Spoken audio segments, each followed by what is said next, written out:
La Chine affirme pouvoir surpasser la puissance aérienne américaine avec un chasseur de 6ème génération, présenté comme révolutionnaire et menaçant, du moins selon eux. Ce battage est-il fondé ou trompeur? Dans cet épisode de The Infographics Show, nous montrons pourquoi le nouveau chasseur chinois est en fait nul.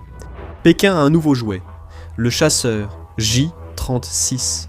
Lorsque les premières images floues sont apparues à la fin de 2024, les analystes de la défense se sont posé des questions. Était-il réel? Était-ce une maquette?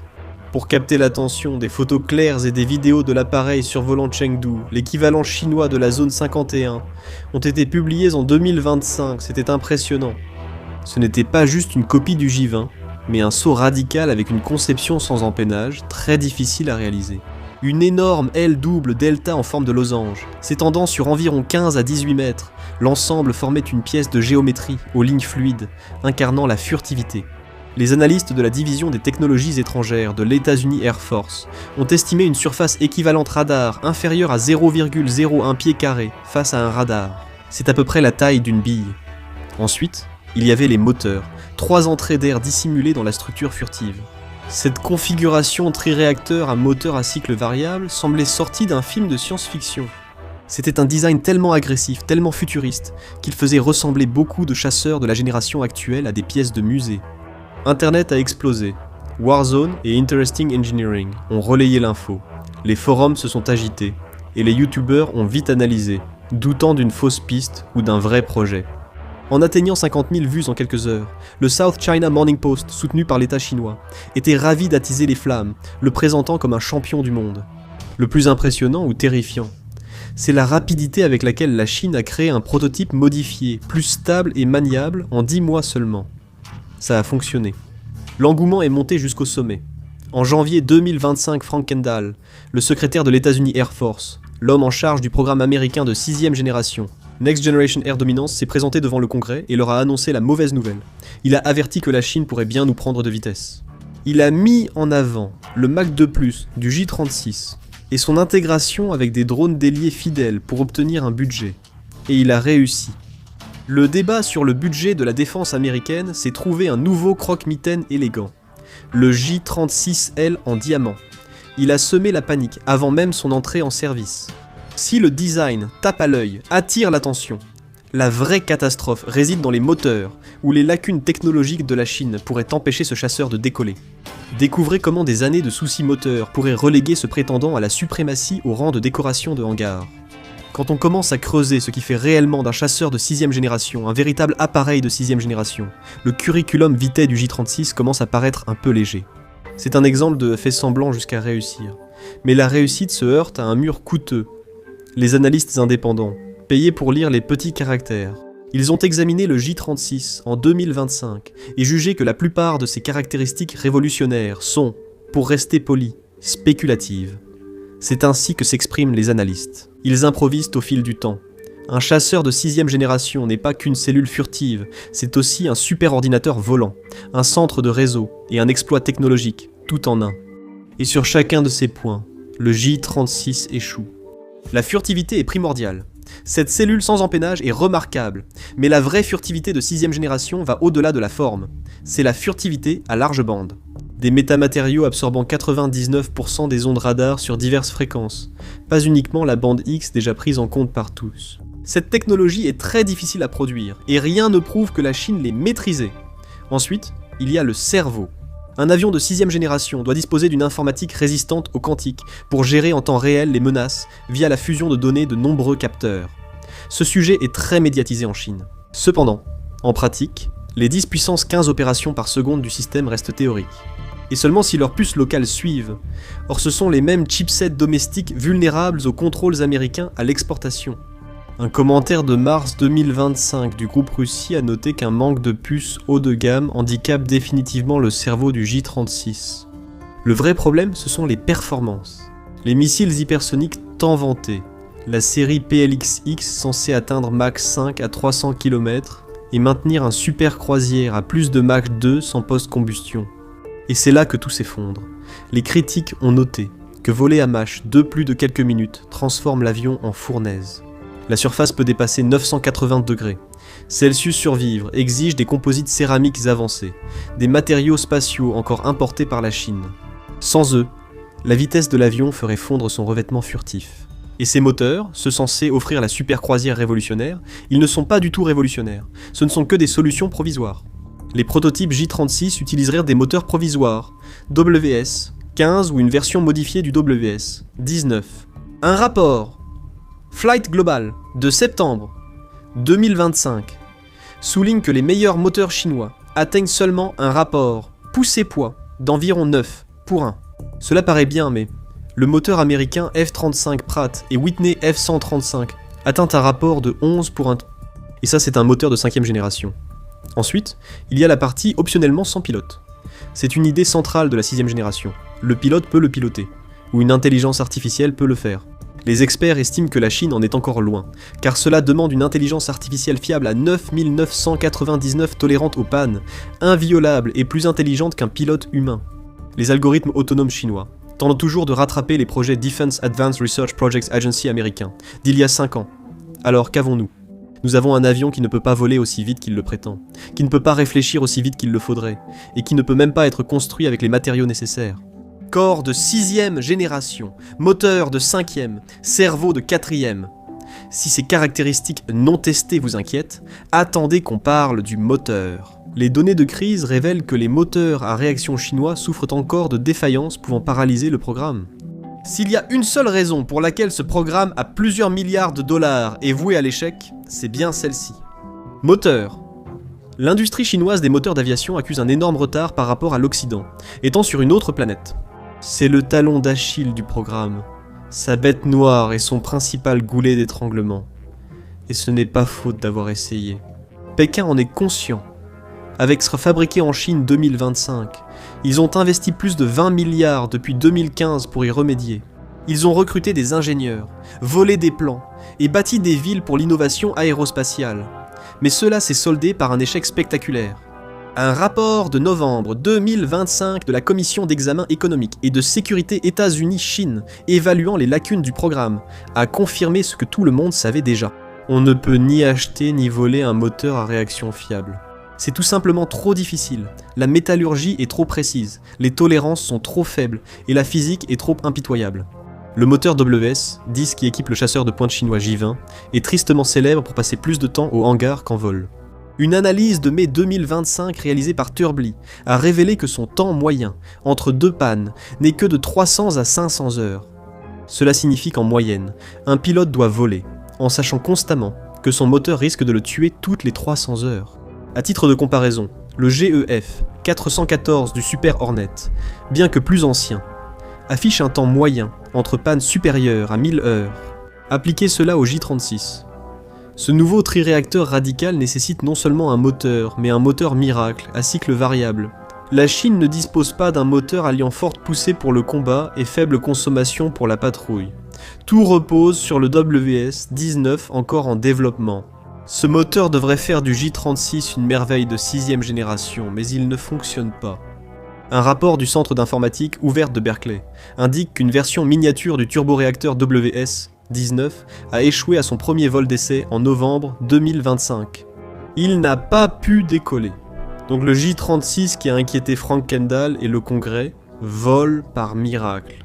En juillet 2025, Interesting Engineering a publié un article sur une nouvelle technologie de refroidissement par superalliage qui permet aux turbines chinoises de supporter plus de 3600 degrés Fahrenheit.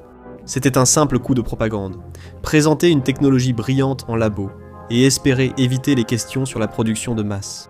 Toute l'industrie chinoise, avec ses 20 milliards, ne produit que 20 à 30 de ces moteurs avancés par an. Les États-Unis fabriquent plus de 100 moteurs performants par an. Une force aérienne de 6e génération ne peut se contenter de 20 moteurs annuels. Pour aggraver les choses, la géopolitique étrangle le programme. Les sanctions occidentales imposent un blocus, des matériaux clés comme les alliages de rhénium. Le rhénium confère aux pales de turbines une résistance exceptionnelle, leur permettant de tourner à 20 000 tours par minute sans fondre. Sans cela, les meilleurs alliages chinois ont un déficit de performance de 20 à 30% en termes de durabilité. Alors, qu'est-ce que cela signifie pour le J-36 ? Il est définitivement bridé. Il n'atteindra pas Mach 2, plus aura du mal à maintenir Mach 1,5 et n'aura pas 1500 milles nautiques d'autonomie. Cela sera réduit de 25%, devenant moins un prédateur à longue portée et plus un chien de garde en laisse courte. Plus lourd, lent et chaud que prévu, il sera une cible plus facile. Les moteurs ne sont qu'une part du problème. L'intégration complexe des systèmes pourrait rendre ce chasseur vulnérable en guerre moderne. Pékin préfère que vous ne voyiez pas cet aspect de la 6e génération. Ce n'est pas qu'un avion. La guerre de 6e génération n'est pas qu'un avion de chasse amélioré, c'est un système global, une meute de loups. Le chasseur central, le J-36 dans ce cas, n'est que l'alpha. Il est censé être le meneur. Il commande en temps réel l'essaim de drones ailés, fidèles dotés d'intelligence artificielle. On parle d'un seul pilote contrôlant jusqu'à 50 autres appareils comme le drone GJ-11. Certains volent en avant pour détecter les radars, d'autres transportent des missiles supplémentaires, d'autres encore sont désignés pour encaisser les coups. Pour cela, le J-36 ne doit pas seulement être un avion, il doit être un centre de données volant. Il doit diffuser des données de capteurs à 360 degrés traitant un pétaoctet par mission, soit l'équivalent de 1000 films haute définition par sortie. Il doit aussi transmettre ces données en temps réel à son essaim de drones, aux satellites, au commandement au sol et aux armes hypersoniques. C'est un partage de données extrêmement complexe, fluide et sécurisé. Et le J-36 chinois n'est pas seulement en retard, il ignore même son rôle.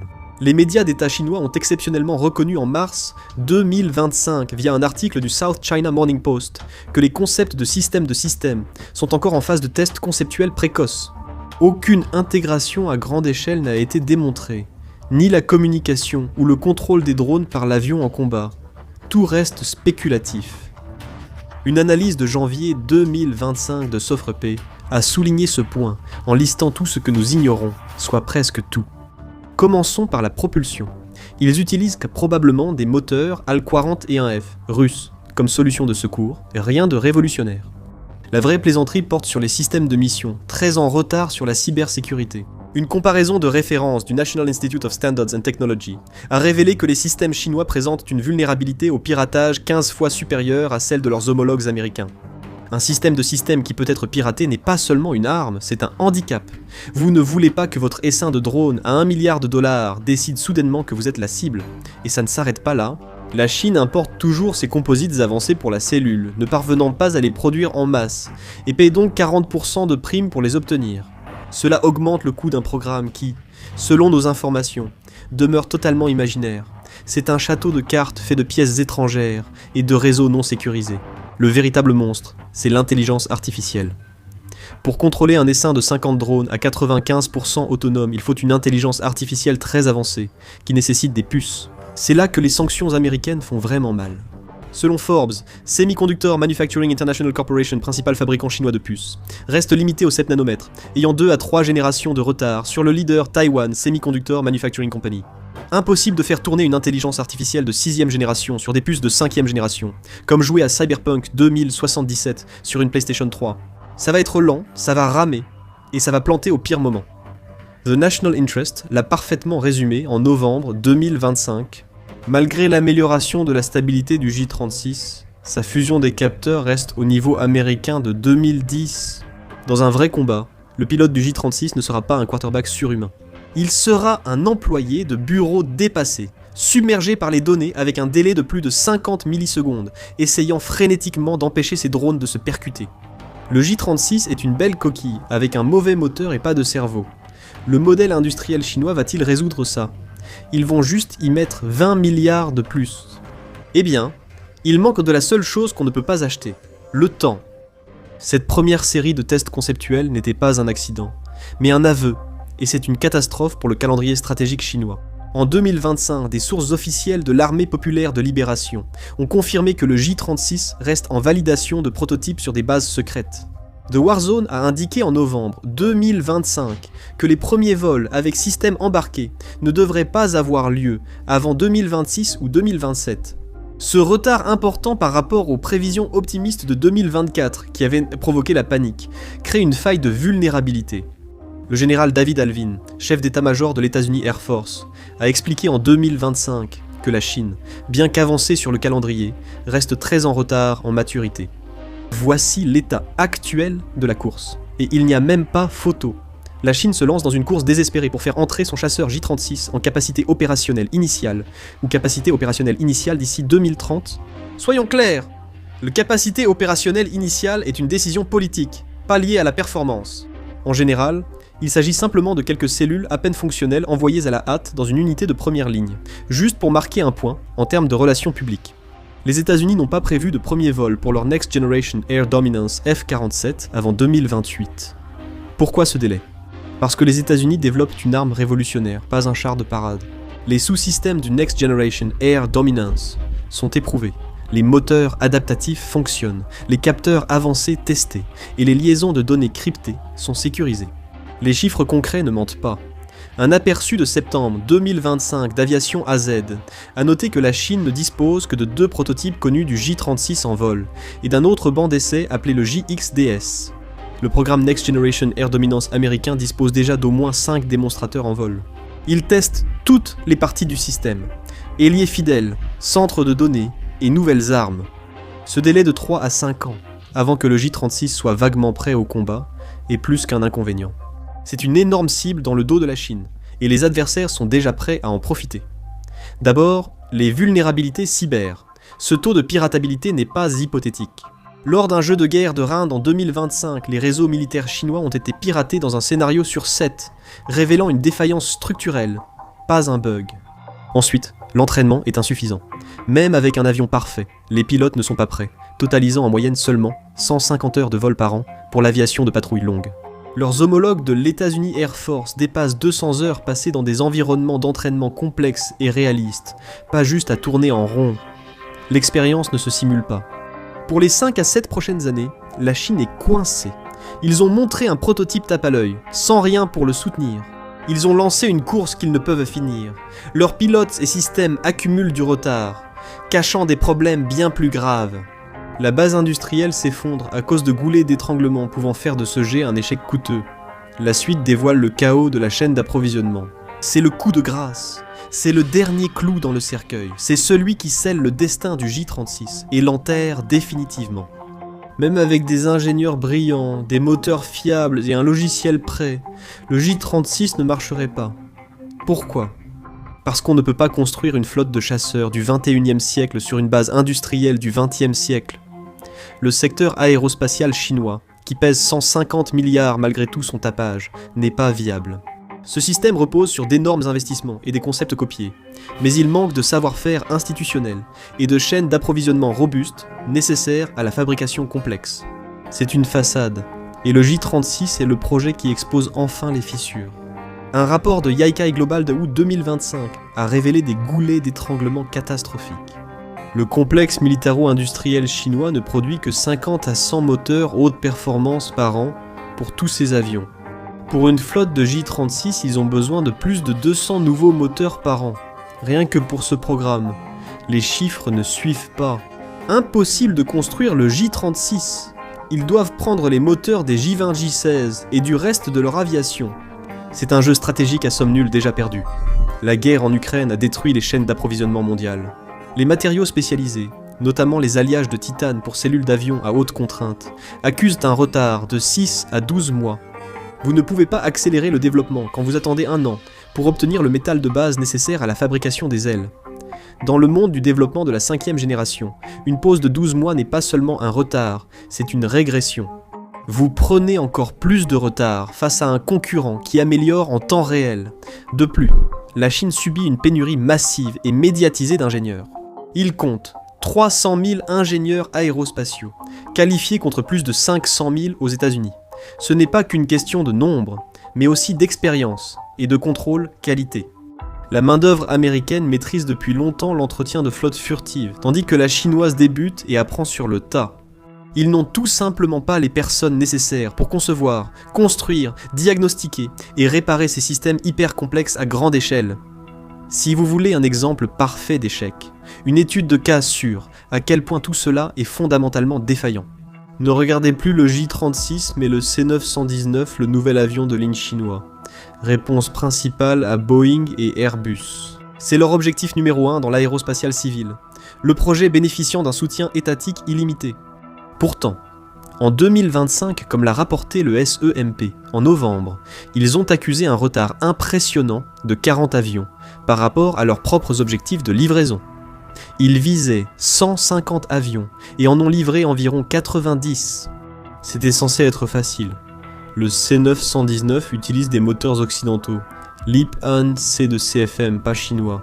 Réfléchissez-y. La base industrielle chinoise ne parvient pas à ses modestes objectifs de production, utilisant même les moteurs de ses concurrents.